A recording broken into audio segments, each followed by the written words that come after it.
संभाजीनगर सिडको काळा गणपती समोर भीषण अपघात, एकाचा जागीच मृत्यू।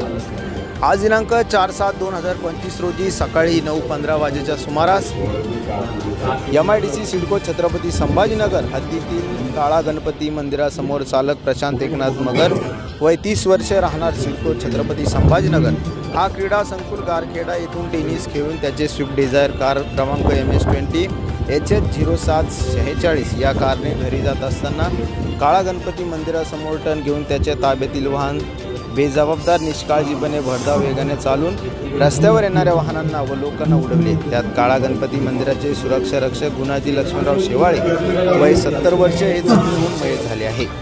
तसेच इतर 4 लोक जखमी झाले असून जखमी नामे मनीषा विकास समाधाने वय 40 वर्ष, विकास समाधाने वय 50 वर्ष यांना MGM हॉस्पिटल येथे उपचाराकरिता दाखल केले आहे। तसेच जखमी रवींद्र भगवंतराव चौबे वय 65 वर्ष, श्रीकांत प्रभाकर राडेकर वय 60 वर्ष यांना मिनी घाटी हॉस्पिटल येथे उपचाराकरिता दाखल केले असून त्यांचे नातेवाईक त्यांना दुसऱ्या हॉस्पिटलमध्ये उपचाराकरिता घेऊन जात आहे। नमूद कार चालकास ताब्यात घेतले असून त्याचे विरुद्ध पोलीस स्टेशन MIDC सिडको येथे गुन्हा दाखल करून पुढील कायदेशीर कारवाई करत आहेत। अनिल भालेराव, जिल्हा प्रतिनिधी SS India news Chhatrapati Sambhajinagar.